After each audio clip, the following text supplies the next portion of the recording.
धौलपुर सरस्वती शिशु विद्या मंदिर रे वार्षिक उत्सव अनुष्ठित। बौद्ध जिला हरभंगा ब्लॉक धौलपुर स्थित सरस्वती शिशु विद्या मंदिर रे वार्षिक उत्सव आज उत्साह और आडंबर सहित अनुष्ठित हो जाइछि।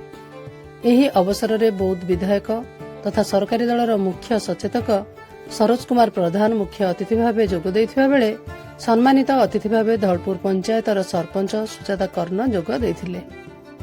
अन्यतम अतिथि भाव धौलपुर पंचायतर समिति सभ्या संध्याराणी नायक, शिशु विद्या मंदिर संपादक भरत प्रधान और सभापति बनमाली नायक, बौद्ध पंचायत महाविद्यालय संस्कृत अध्यापक प्रताप रथ, शिशु विद्या मंदिर प्रधान आचार्य स्वयंवर दंता मंचासीन थिले।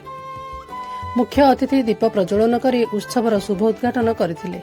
से निज वक्तव्य कहिथिले जे शिक्षा सहित संस्कार और नैतिक मूल्यबोध शिशुमानक जीवन गढ़िबारे मुख्य आधार। सरस्वती शिशु विद्या मंदिर एही दिगरे उल्लेखनीय कार्य करुछि। आगामी दिन में उक्त सरस्वती शिशु विद्या मंदिर को सरकारी सुविधा तथा श्रेणीगृह निर्माण पई जमी और विधायक पांठिरु आर्थिक सहायता जोगाई दियाजिबो बोली कहिथिले। शिशु विद्या मंदिर संपादक श्री प्रधान वार्षिक विवरणी पढ़ी शुणाइथिले।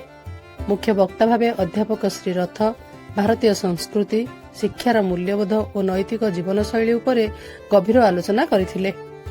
एहा परे छात्र छात्री द्वारा विभिन्न सांस्कृतिक कार्यक्रम तथा नृत्य गीत परिवेषण करा जायथिला। समग्र कार्यक्रमर मंच परिचालना रमेश कुमार पात्र सुचारू रूपरे करबा बेले शेषरे बाइधर थाटी धन्यवाद ज्ञापन करी उत्सवर सफल समापन घोषणा करथिले। बौद्धरू बैद्यनाथ सामल सहित धौलपुर विजय कुमार नायक रिपोर्ट, मो जिला खबर।